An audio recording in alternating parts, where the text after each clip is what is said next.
रात्रीचं जेवण या जेवायला. आता ह्या दोघांना आपण रेल्वे स्टेशनपर्यंत सोडायला चाललेलो आहोत आणि आपला बाबू गाडी चालवते. तिथे हे उतरतील आणि मग तिथून मी आपली गाडी घेऊन रिटर्न येणार आहे. कारण का यांना थोडं लेट झालेलं आहे ते म्हणाले चल म्हणजे, कारण का तिथे पार्किंगला गाडी लावा रोज काय जमत नाही. पायी चाललं की अगदी 10 मिनिटाचाच रस्ता आहे, फक्त 10 मिनिटाचा, पण लेट झाल्यामुळे कधीतरी यावं लागतं. या जेवायला मित्रांनो. कोशिंबीर आता नको म्हटलं, राहू दे. रायत्याबरोबर ही काकडी खायची आता. नमस्कार मित्रांनो, कसे आहात? आय होप मजेत असेल. करताय ब्लॉगची सुरुवात त्याआधी तुम्हाला सर्वांना स्नेहपूर्वक नमस्कार. तुम्हा सर्वांचं स्वागत आहे मीराताई ब्लॉगमध्ये. आपली मीराताई. स्किप न करता व्हिडिओ पाहतात त्याबद्दल तुमचे मनपूर्वक धन्यवाद. स्किप न करता व्हिडिओ पहा, पहिल्यांदा माझा व्हिडिओ पाहतात चला तर मग लवकर आपल्या चॅनलला सबस्क्राईब करा, व्हिडिओला लाईक करा, शेअर करा आणि कमेंट करून सांगायला विसरू नका तुम्ही कुठून माझे व्हिडिओ पाहताय. चमचा नाही आणला. बटाट्याची उसळ आणि कसं जरा रस्सा आहे. भाजी काय ग?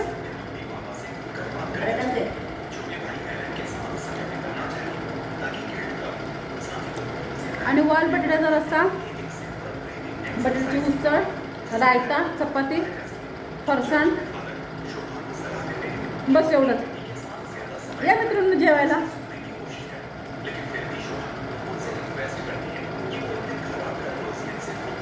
काकडी घेऊन ताई जेवायला. काकडी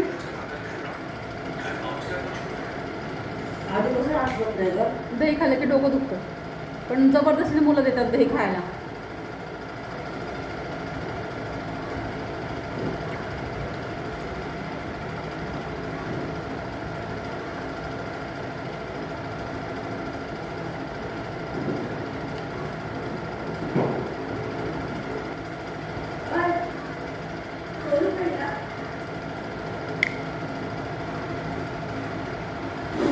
काकडी साली सकट खातात. खाऊ दे बाय, सोडून नको आपल्याला एवढं कडचं. म्हणजे आधीच आम्ही असे तंदुरुस्त आहे, त्याच्यावर अजून आपल्याला हे घ्यायचं, साली सकट खायचं.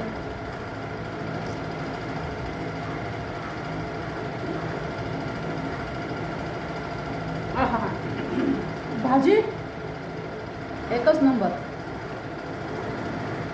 एकीने सकाळी बटाट्याची उसळ केली, आता एकीने वाल बटाट्याचा रस्सा केला. अप्रतिम.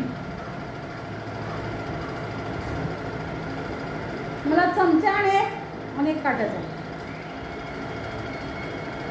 पहा किती जांभळे आहेत आपल्या इकडे. भरपूर जांभळांचा सडा पडलेला आहे.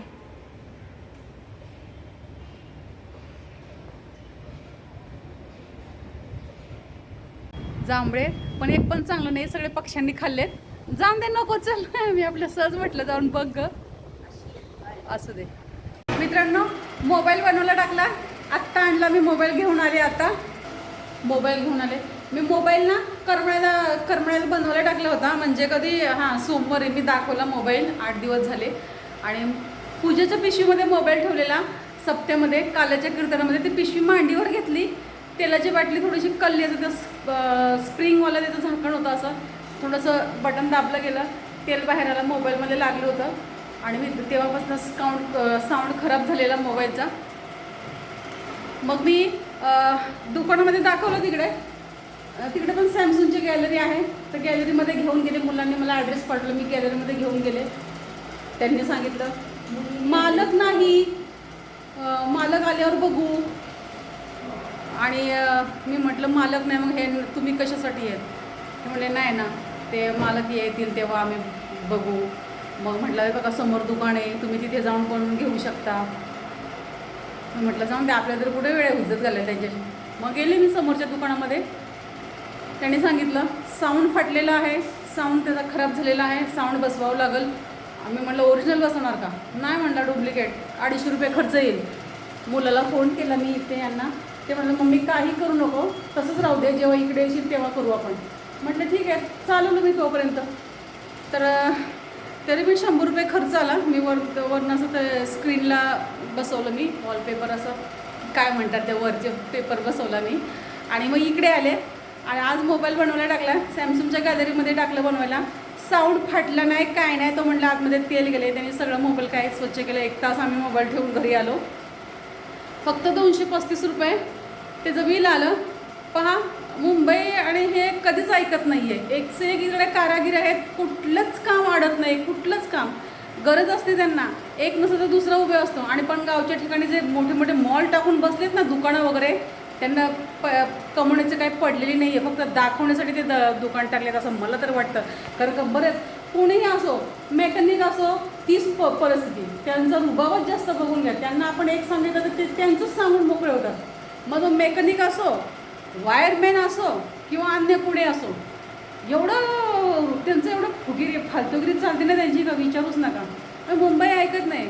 काय म्हणा, प्रामाणिकपणे इकडचं संपलेलं नाही असं वाटतं. लोकांना वाटतं की शहरामध्ये माणुसकी नाही आहे, पण फार माणुसकी आहे. हे कोरोनामध्ये सुद्धा दाखवले मुंबईची माणुसकी किती आहे. गाववाल्यांनी घेतलं नाही आहे, स्वतःच्या घरातल्यांनी घेतलं नाही, स्वीकारलं नाही. पण मुंबईने त्या लोकांचा स्वीकार केलेला आहे, अगदी रोगासहित प्रत्येकाचा. अशी मुंबई आहे. म्हणून आम्ही असं रुबाबाने म्हणतो, आमची मुंबई.